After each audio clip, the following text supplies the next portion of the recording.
installment on this month's theme, feedback literacy, that we're going to close off with our design team that will be presenting on tools in our LMS, the learning management system, to facilitate feedback literacy in our students. So the topic for today is tools in your LMS to facilitate feedback literacy. I will just manage the introduction, and then I will be handing over to Jean-Luc Ravenstein, Christine van Zyl, and Simone Ferreira, who will be facilitating and presenting the session for today. So, if I can just recap what happened in the sessions prior to today, we talked about in the first webinar around the student feedback literacy, and last week we addressed the teacher feedback literacy that addresses three dimensions, which we speak about the design dimension, where we need to consider how we design curricular and assessments to facilitate the development of student feedback literacy, thinking about how we can support students through the activities, and then also us giving feedback in a timely manner before they are assessed or during assessment. The second dimension that we addressed was the relational, which talked about how they manage affect, their emotions and the response to feedback, and also how they see themselves as being a partner in the feedback literacy or feedback process. It's not just one directional.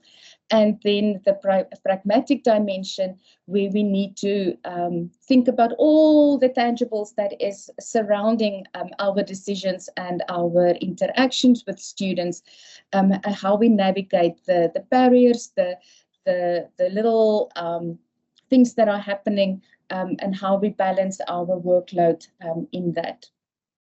So just to highlight and house what the instructional designers will be doing today is just to say that teacher feedback literacy and student feedback literacy are relational. They are influencing one another. There's an interplay between the two. So whatever we design and how we are incorporating feedback practices, the student, if they are not appreciating it, if they are not developing the relevant behaviours, they are not going to develop the feedback literacy that is required. So on that note, just to say that the one is just as important as the other, and how we can use the tools to our disposal in our learning management system to facilitate feedback and the competencies related to feedback. I'm handing over to Christine and Jean-Luc and Simone. Thank you for joining, and I hope you are learning something today. Hello, everyone. I'm just going to turn my camera on for 5 seconds. Let's see. So that you guys can see me for the first time. And just to save bandwidth, we will be keeping our camera off for the majority of the session, since there is quite a few of us and quite a few speakers. So in this presentation, we will be focusing on 3 questions. Specifically, how do you provide opportunities for students to ask for feedback from you? How to create opportunities to discuss feedback, and then lastly, how to provide opportunities for students to provide feedback to their peers. There are a multitude of tools to use in Canvas that can assist with feedback literacy and just various ways of providing feedback. In this session, we're just going to focus on 6 of them, and specifically how the theory that we have covered in the last 2 sessions ties into them. So the first question is on how can you provide opportunities for students to ask for feedback? And this is a very practical way to develop students' feedback literacy and student agency in the feedback process. According to the feedback literacy behavior scale, the first behavior for students that students should adopt is to seek feedback from various sources. As a lecturer, you need to create opportunities within your course where students can appreciate their role in the feedback process, become an active participant, identify gaps in their learning, and to seek feedback on how to approach and address these gaps, but also how to manage their own emotional response to the feedback received. So the tools we'll cover for this question is live discussions and the announcement system.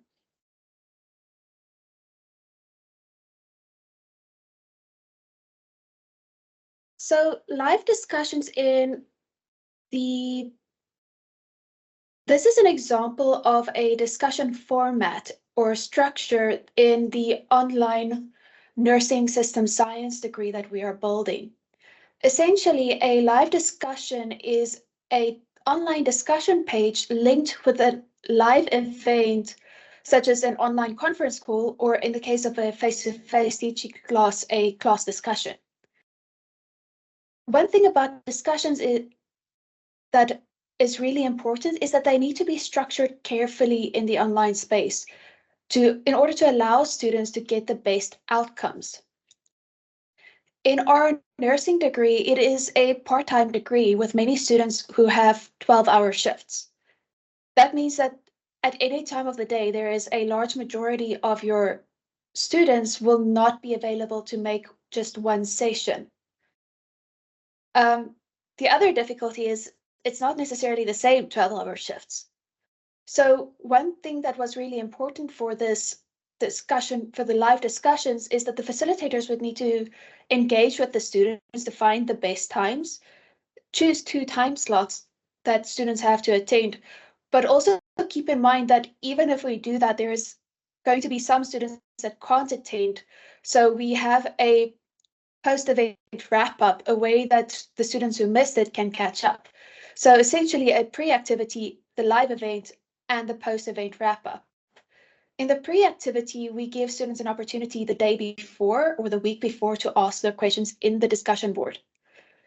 During the live event, the lecturer would then discuss the questions, answer the questions in an online Teams meeting. And for the face-to-face classes, we can have, that would be your online class, or your actual class. And then the post-event wrap-up is usually the recording of the online event. However, in some cases, some of the facilitators like posting a Word document or a PDF with just the meeting minutes or a summary of the questions that they answered so that the people who missed it can catch up.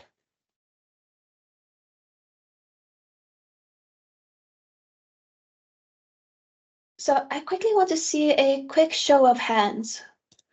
We don't have many attendees, but we have some. Who here has used the Canvas discussion page before? Okay, we have 2 people.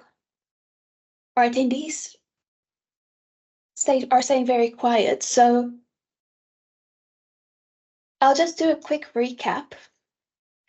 A discussion board is a space where students can post a response to a prompt given, which is what you place in your task, where you place your task description. That would be the prompt given.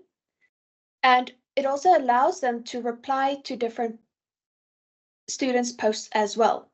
So this is a open discussion and students can see each other's contributions to this activity.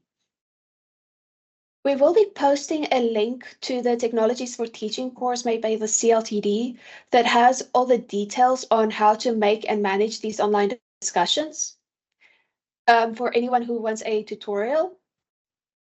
So this screenshot is from one of the discussions that we have in our course that is in week 7, week 7 happens to be the last week in this course. So this is their last chance to ask for feedback before the summative. So when we just consider structuring a discussion, it is important to provide the boundaries that your students need to work within. Because if you just give them, say, discuss this topic A or B, you can very easily get essays worth of comments or just 2 sentences. So to make your lives easier and the students' lives easier, it is always good to provide the boundaries.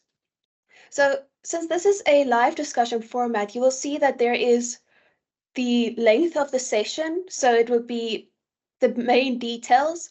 It is 60 minutes on Tuesday from 7 to 8, and then the link to the live event that we spoke about earlier.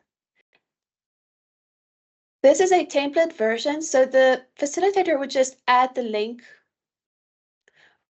using whatever software they feel the most comfortable with. Teams meeting, the big blue button in Ulwazi, or Zoom, for example. Then we have the instructions for the pre-activity for the live event, and then the post-event wrap-up information as well. So this is just the text a bit bigger from the activity itself. So I discussed earlier about the boundaries that need to be set and how the students should engage. So in this case, we have that they can post 2 questions and that it needs to be 12 hours before the deadline.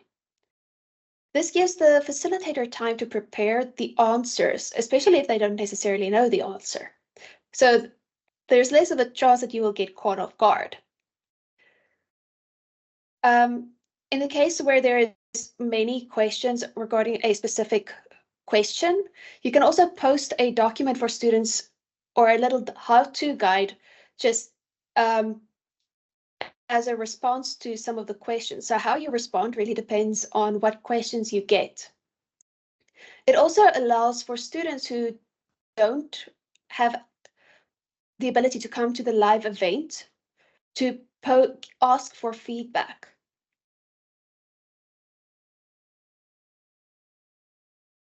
So during the event, your more outgoing students will be able to pose their questions verbally and engage in a verbal discussion, whereas your wallflowers will be able to post their questions and still engage.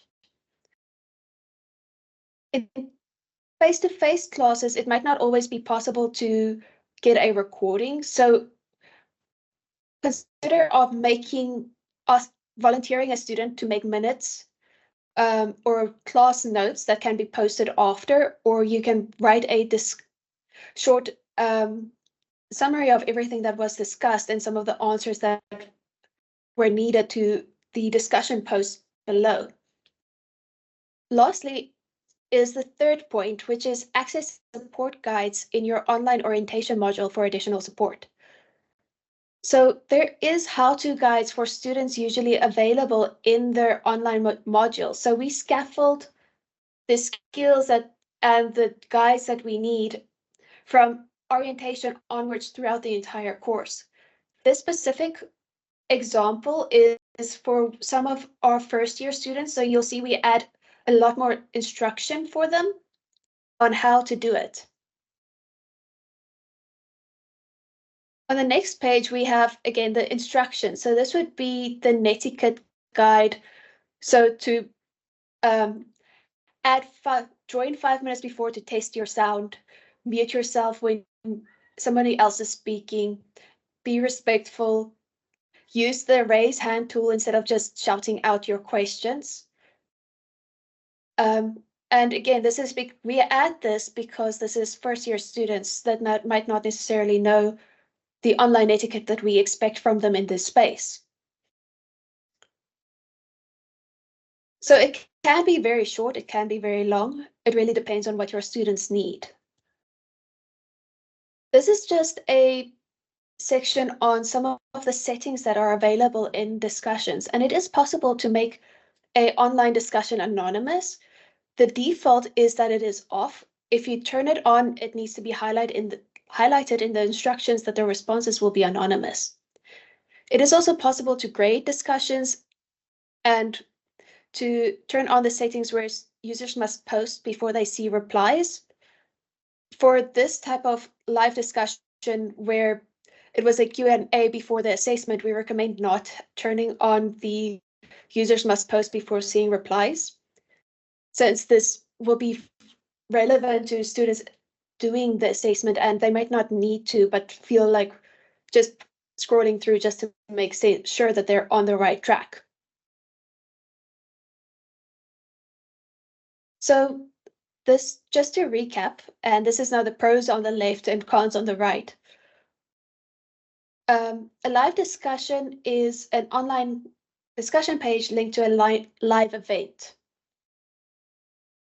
This is a carefully designed feedback opportunity focused on allowing students to ask for the feedback that they need, which means it will be timely and the feedback is likely to be implemented or used in their actual assessment.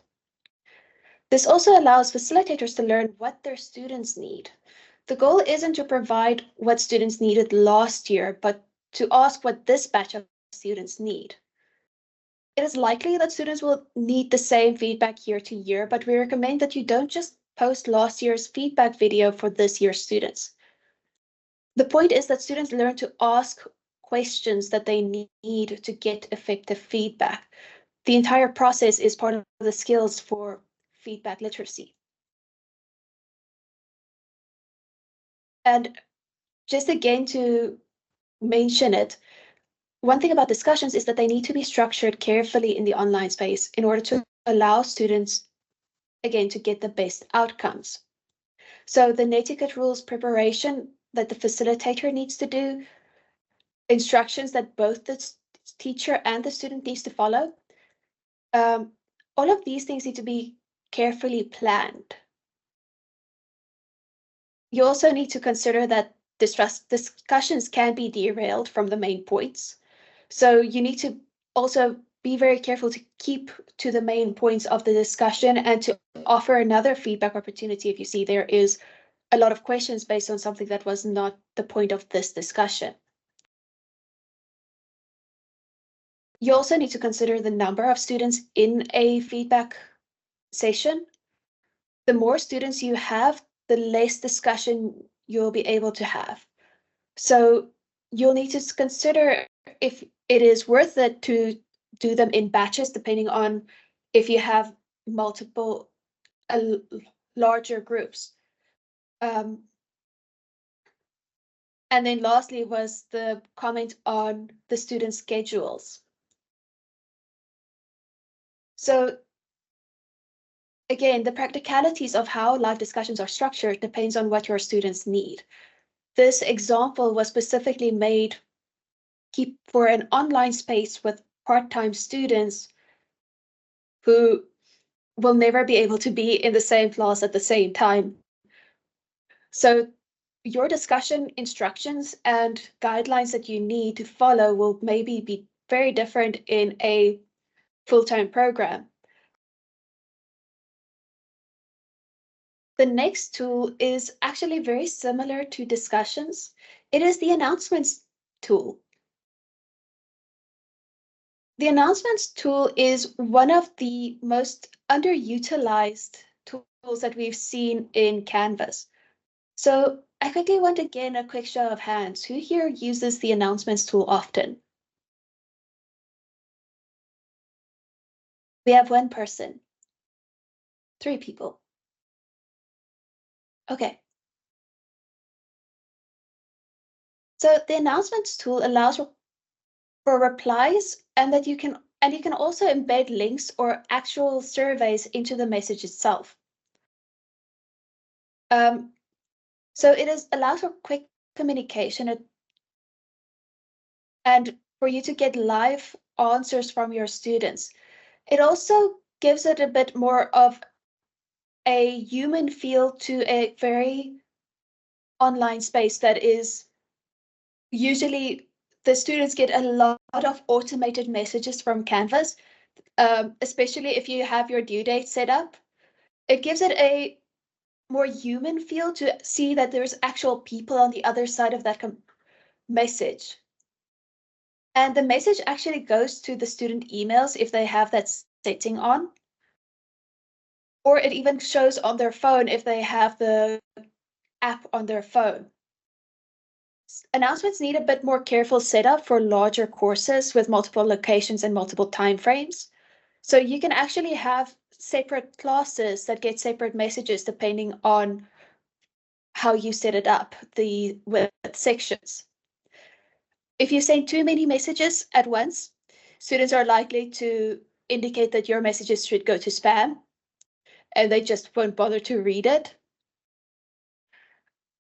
And again, it is one of the most underestimated tools. It's not something that can be graded.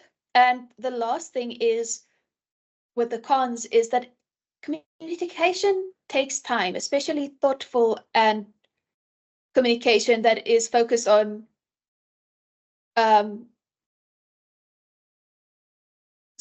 managing the effect with that, the feedback in feedback literacy, where you focus on developing the partnership between yourself and the student. So this is just some of the background settings of an announcement. And I know it's kind of small, so I put the big important parts of it on the left. So when you post to sections, which is this part here, it allows you to post to specific people and not everyone in your group, in your course. You can attach files and add links and so forth. So you can see there we have the mid-course survey and the conference link. So when you post to sections, you post to students that are allocated to that section. In this specific discussion, I posted it to section 1 with a single student, which happened to be John-Luc in our case. And this button over here allows students to comment on this post. So you can get instant feedback from your students on if there's any questions, if there's any confusion, immediately through the announcements. It also allows for liking. So for students can agree with post comments from other students, so you can see which ones are the most important. And this the publish button is just under there. I just couldn't fit it on the screen. And this is what the announcement would look like. And John-Luc was happy to reply to my message saying that he did the survey, and also helpfully let me know that he's struggling with understanding the rubric for week 3 for the week 3 assignment. Now, most students' replies might not be this polished. There might be a chance that some of them might be particularly mean. So navigating that will be very interesting. I hope this showed you how some of those tools work. I see we have a hand. Yes, thank you. Yes, thank you for the wonderful information. I just want to know, if you put the replies, do they go to Ulwazi, or they can also come to the email, to the lecturer's email, or whoever posted the announcement? So I think it depends on what your settings are. It can be a both yes or no question. Personally, I think it will work best in the system itself. So you can, there's an option to do settings to get the replies straight to the email instead of having to go and open on Ulwazi to see the replies. Yes. Okay. Then would you care to share where those options, those settings are, or are the same? We can find them there. I'll send you a tutorial on. Okay. the email settings in the chat after this session. Thank you. Anyone who wants a tutorial, please let me know what tutorials you would like, and we'll see if we can find them later on. And we'll address them later on after the session and send you guys links to specific tutorials. So do we have any comments about this providing opportunities for students to ask for feedback? Do you think these are some of tricks that you are interested in trying with your students?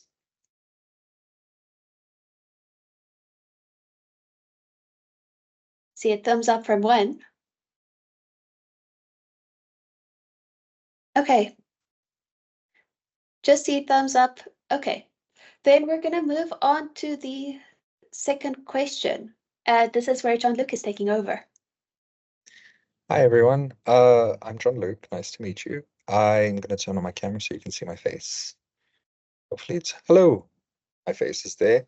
So now, because I understand I'm very handsome, I don't want to distract everyone.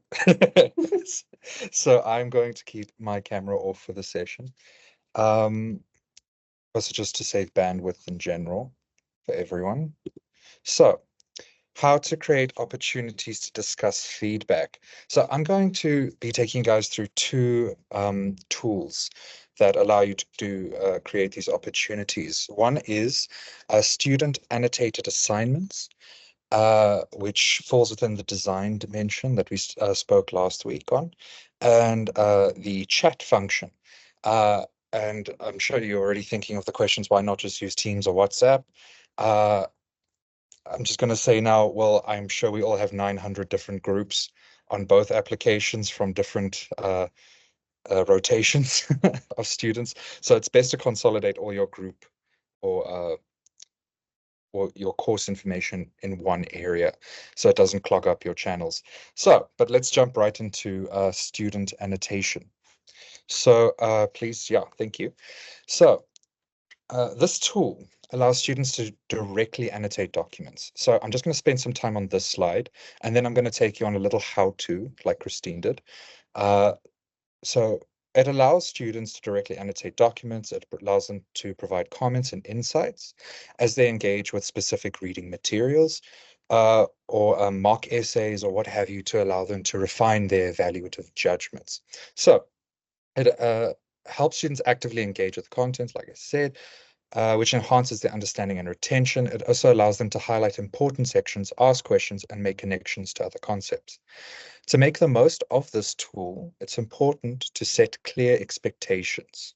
Students should be aware that their role involves making thoughtful and relevant annotations that contribute to their understanding and that of their peers. Educators, on the other hand, should provide students with guidelines on what constitutes valuable annotations. In this case, we just need to use examples to demonstrate effective annotations, such as linking course materials or posing thoughtful questions. This will help students understand how to approach the task and what you're looking for in their annotations. Creating assignments that require students to annotate text can be very effective, especially when you explain the purpose of these assignments and how they will be graded, as well as using rubrics to provide structure and clarity so students know exactly what is expected of them. As an instructor, your role in this process is crucial. You need to review student annotations and provide feedback directly on their comments, which you can do in the LMS, as well as highlight good examples and offer suggestions for improvement. You can have a very nice dialogue on content-specific or targeted issues that you've identified and be able to refine those areas. Okay, so and also encourages them to respond to that specific feedback and improve their work in the long run and develop critical thinking and analytical skills. Okay, so there are some drawbacks, however, to be aware of, because all these tools we need to realize are situational. Some work in better areas and some don't. So the drawbacks of student annotations is that it is very time consuming for the student as well as for the lecturer. Now, I say use the word very, it takes time. It's not going to take your entire day, but you're going to feel the brunt of it once you're done. So the annotation process can be time-consuming for both students to complete and for instructors to review. Additionally, students may need guidance to ensure their annotations are meaningful and not just superficial comments, because I'm sure in some courses, some of us ask students to comment on another student's input, and they just say, "Great job, you know, so and so," and it offers nothing. So we just have to remind them from the get-go that they have to have a meaningful response and think about what they're going to say. Uh, so before I show you the how-to, does anyone have any questions on student annotation? Cool. I'm going to move on to the next slide, please. So this is just a blank standard assignment where we go to the click here and press edit. Next. There, when you scroll down after inputting your instructions, you'll find the different settings. We'd focus on the submission type and select online, which allows for online submissions, and then select, when you go down, the tick box of the student annotation function there. That will allow you to upload a document. Next slide, please. This will allow you to upload a file. This preferably should be PDF that they can annotate once you've set it up and published the module. Please, next slide. Here we've uploaded a PDF on an essay written by ChatGPT on the superiority of rooibos tea. So I picked this particular topic because I think everyone has some familiarity with tea making. So we can see that from the first few lines that this isn't the best essay. It's making some quite bold statements about rooibos tea in South Africa. And either way, I asked my colleague Christine to annotate the document because she's quite passionate about teas herself. So I was curious to see what she would say or identify. So, but before we move on, sorry, can you just jump back? There we go.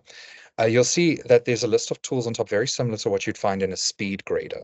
So the students would use a very similar user interface to annotate the document provided. So essentially, this is a very meta experience in that you will be commenting on their comments. There are different functionalities where you can highlight, place little pins, or just straight up put on text boxes, strike throughs, as well as just freehand draw areas you want them to focus on or identify. So next one, please. So here, Christine kindly annotated the first few paragraphs of this document where she said, "Rooibos is my personal favorite, but it's not one of the most popular tea sold in the world." I commented on her comment saying, "I also quite enjoy rooibos. I didn't know that it was so popular." And you'll see further down, she has made more comments on it about note in-text citations, or how like animals like lions and elephants are in South Africa because it's interesting. It's not relevant to tea. So we can see the different ways in which we can approach the annotation feature. Next slide, please.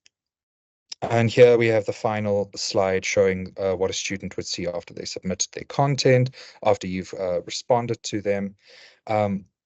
And obviously, I didn't put a grading system on this because, well, it was our test example. But you can see that basically you can give a student a complex journal article, ask them to annotate it over a specific period of time, go back to that student's annotations, review what they've done, and have a small discussion with them about it. This is an excellent feature for small group classes because, like I said, it can be time consuming if you have large classes and need to mark too many essays. So moving on, we're going to look at the chat feature. So I already said that the reason why I'm encouraging the use of the chat feature on Canvas is because when using chat or engagement with students on Microsoft Teams or WhatsApp or emails, you often find that your groups or your chat log becomes very clogged up with a lot of dead or defunct groups that are no longer present because they graduated or moved on, and you don't want to spend your Saturday evening cleaning up all that information. So also it's easier to find contextually specific course, well, information with courses in Sorry, I'm confusing myself now. Speaking too fast. So it's important to keep all course information, even conversations, in the same place, because often we are working on different courses at the same time, and we can confuse ourselves with who we need to respond to and what we need to respond to. So as we see the benefits here, that the chat feature does allow for real-time communication, for instant feedback. It's also a nice informal platform which touches on the relational dimension of feedback literacy, where students need to feel comfortable in expressing their concerns with their lecturer, because often the educator can be seen as this cold, distant figure when in fact they are there to help. So this is particularly useful, the chat feature, for clarifying doubts and providing on-the-spot guidance. So students are expected to participate actively and respectfully in these chat sessions. Like Christine said earlier, we need to adhere to a certain netiquette. There are plenty of resources on YouTube that speak on netiquette as well as online. I'm sure that Wits also has documentation on netiquette as well, but there's no point in reinventing the wheel, because everyone should know how they should behave online, but it's important to just remind them. Hilo has it as well. Thank you, Christine. So educators should, from the get-go, also say, provide the netiquette information and should facilitate these discussions, ensuring that feedback that they provide is constructive and on topic, as well as from their students.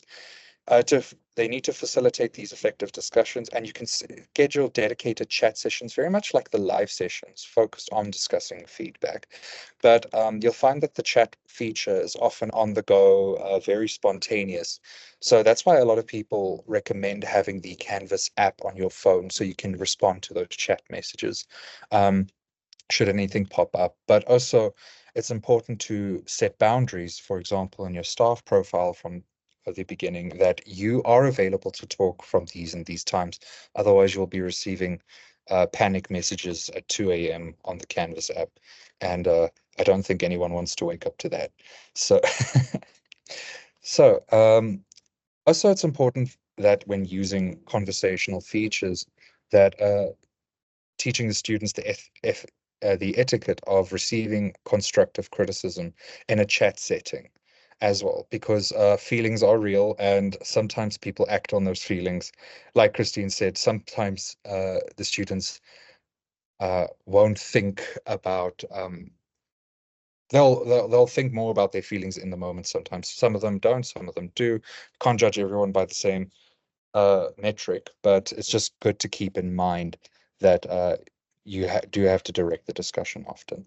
So as an instructor, actively participating in chat discussion also allows you to guide students, ensure that feedback remains focused and productive and timely. You can address any issues or misunderstandings very quickly to keep the conversation on track. One of the unfortunate and main drawbacks of the chat feature, however, is that it can be less organized compared to other methods, and real-time conversations can become chaotic, especially with a large number of participants. Additionally, not all students may feel comfortable speaking up in a live chat. So now let's quickly move on to just a quick how-to, because I'm sure none of you realize that there is a chat feature in Canvas. So you'll see there that in the little menu on your left in one of your courses, there is a little link there that says chat. If you click on it, move to next slide, you'll find this page, which is a very standard, basic chat room for your students and you. It indicates who's currently online. You can set it to show any new messages that you have received in this chat room, as well as providing emoticons to keep it nice and informal to maintain relational aspects. And let's move on to the next slide to see an active chat. So I did have to go through some of the courses to find an actual conversation had, and I was quite surprised because I don't think a lot of people realize the chat function is present. So we see a student speaking on how the first week has been. Personally, it's been a while since I've studied, and this week has been challenging, juggling work, night shift, family, and studying. I hope you will have a fantastic week ahead. This also encourages camaraderie, as well as I guess you can think of engagement with their peers. So it's a less of an isolated experience, because working online can become quite isolating. So we see second student responds, and then the instructor was fantastic in responding to both students, saying, yes, week 1 was heavy and on theory and limited application. Things will get better forward. So this quells the stress for students. This makes them feel more relaxed in the course, that their facilitator is keeping an eye on the course and that they're not being ignored. And where she finally offers, I will give a few tips on Thursday evening. Please make time to join the session, reminding them of the live discussion that Christine did discuss earlier. So there are multiple avenues that one can use in Canvas to engage with your students. So now, because our colleague Simone is ill, Christine and I are going to be taking the third portion together of discussing or how to create or discuss opportunities for your peers. But before I move on, is there any questions or comments?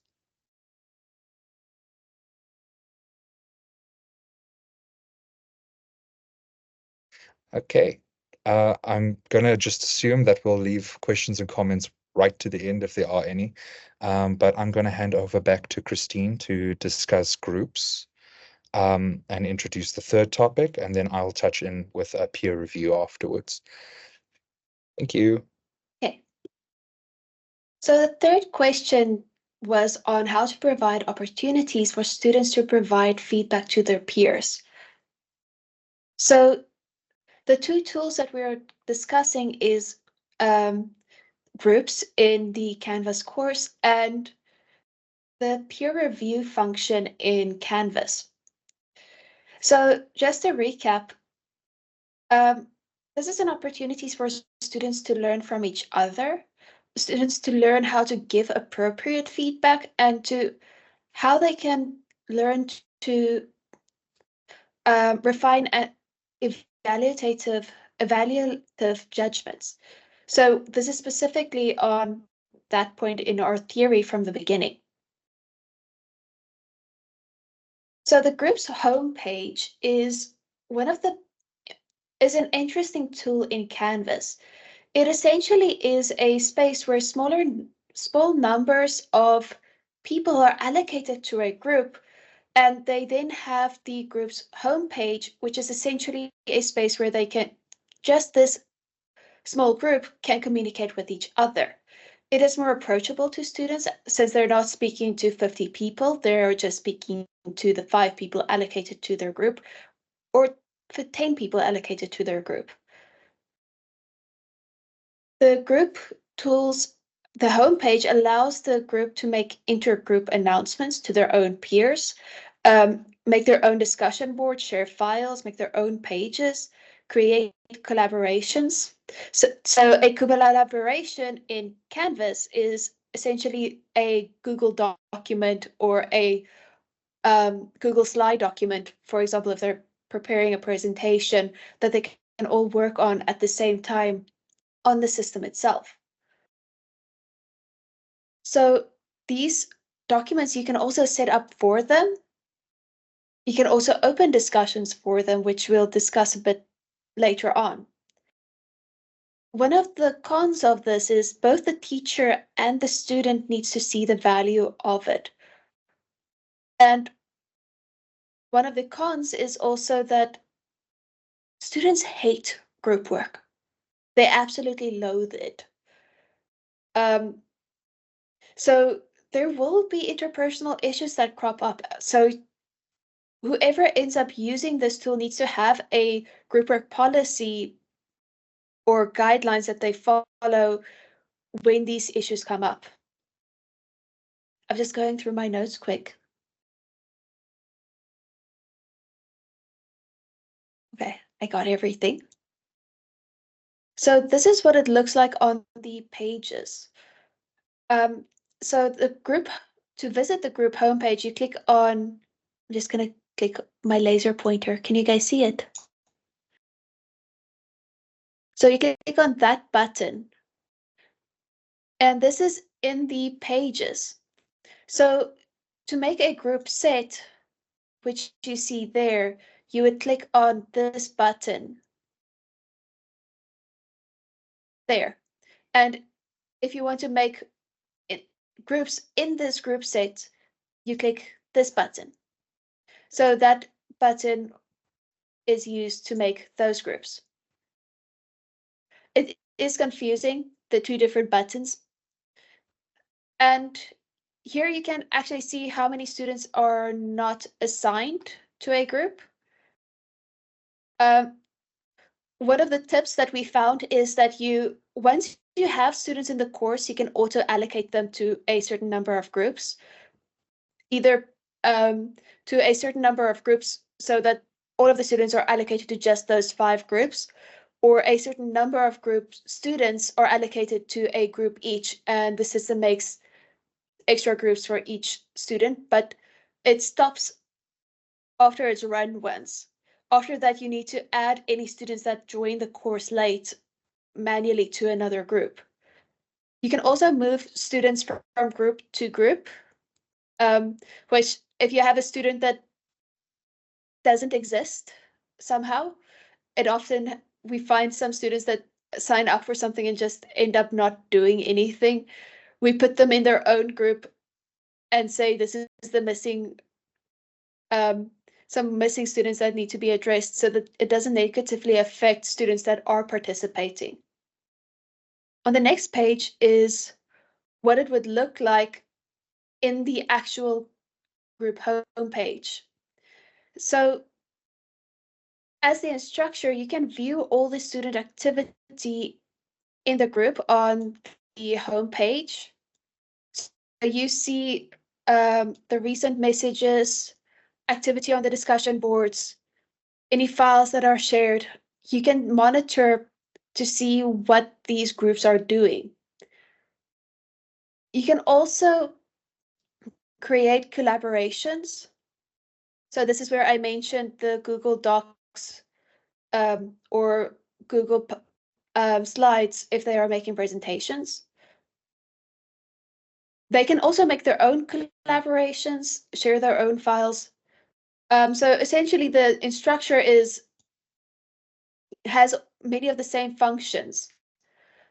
This button, number 3, allows the student to choose their own group name. The instructor and the group leader can see this button. If the group doesn't have a group leader, that button just doesn't exist for them. You can also use this button number 2 here to switch between groups so that you don't have to go back and forth the whole time. And you just click here to go back to the course, and here to hide or show this menu. One thing to note with online group work is that the group needs time to meet, do the activity, and submit work. A group work assignment we found doesn't really work if you expect them to do all of that in 1 week. In a full-time program, that would be different. It would be easier to manage that. But especially in part-time programs and online programs, 1 week is not enough time. So in the nursing system science degree, we actually have students set up the groups in week 1 and expect them to communicate with their group members in week 1. However, the assessment could be due in week 3 onward. So in one specific instance, we actually had a group assignment that they submit for peer review in week 4. It is an ungraded peer review. And then in week 7, they actually submit it as their summative assessment. So there is multiple opportunities for feedback, and it is designed into the curriculum itself. There's also another course where we had a bunch of tiny group activities that they had to submit weekly from week 1 each week till week 7, all using the same group. So when we set up group assignments, we actually choose which group submits it in the settings of the assignment. And this means that you can have the same group submit different assignments. And it tends to work particularly well for when you have to submit many tiny assessments, or if you want to actually have different teams in your course and it would be the same team across the board.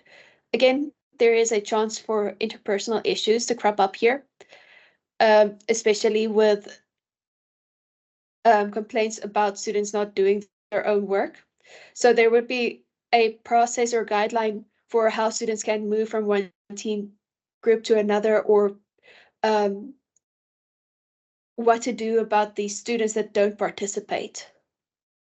And that's a discussion that is a very big discussion. And my last step is one that makes life easier for you and your students, is that you need to be descriptive when you choose the group names, because everybody tends to use group A, group B, group C, or project group 1, and so forth.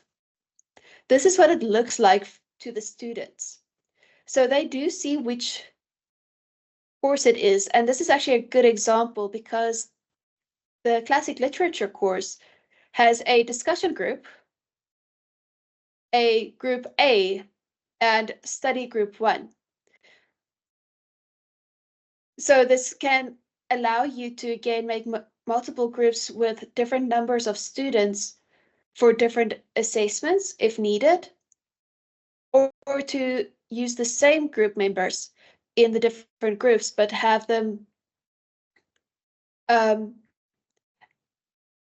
have communication for that assignment in each group, like Jean-Luc said earlier, so that it's easier to navigate and not lose track of the communication that was said earlier. And there is one misconception that I also would like to address, and I'm going to have to go quickly so that Jean-Luc has time for the peer review, is that group assignments and group discussions works very different on the Canvas system. So in group assignments, one student can submit on behalf of the group. You can assign grades individually, but the default is that the grade is the same grade for all the students in that group. And it is still important for students to add their names and student numbers to their submission, because glitches happen where the grade doesn't pull to all of the students. We've found that this happened in the past. Group discussions, on the other hand, is very different from group assignments. In one, students can't see the discussions of other groups. So they only see the discussion when you turn on the group discussion setting in the bottom of the page. Students can only see the discussion in their group.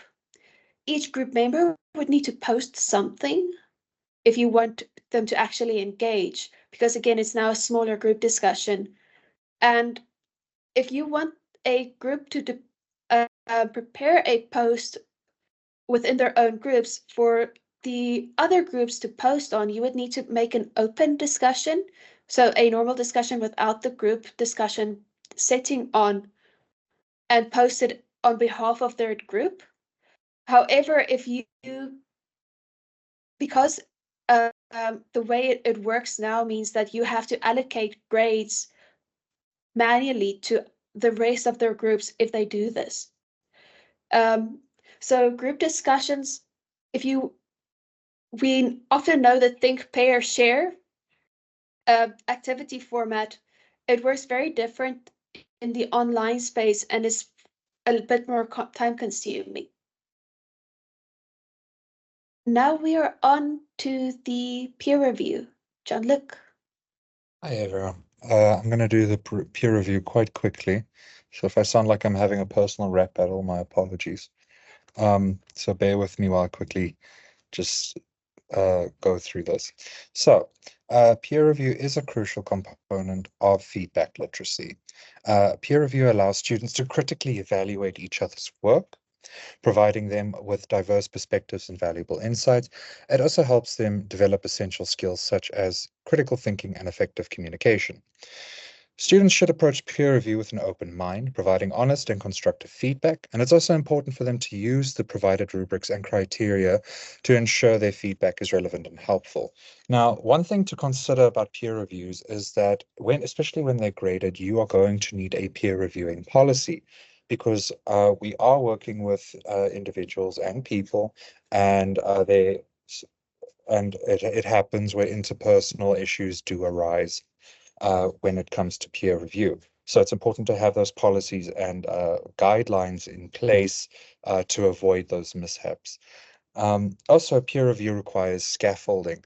You can't just throw a student into a peer review. You kind of have to give them a demo so that they can understand the value in providing valuable feedback, as well as to not just give a shallow or superficial comment on someone else's work that really would appreciate good feedback. So it's important for students to use the provided rubrics and criteria to ensure their feedback is relevant and helpful.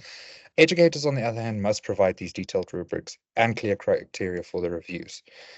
Conducting workshop or practice sessions, like I said, on giving effective feedback can be very beneficial, where you just provide helpful examples and outline a step-by-step process for peer reviews. Use Canvas to assign peer reviews and monitor their completion, and ensure students know how to access and submit their feedback, making the process as straightforward as possible. In order to complete a peer review, students will need to comment, use a rubric, as well as annotate, if it's an essay, areas that they have identified require feedback. And you also need to encourage students to reflect on the feedback they receive and give, and include assignments that require them to discuss how they use the feedback to improve their work. This reflection helps reinforce the value of feedback and promotes continuous learning and improvement.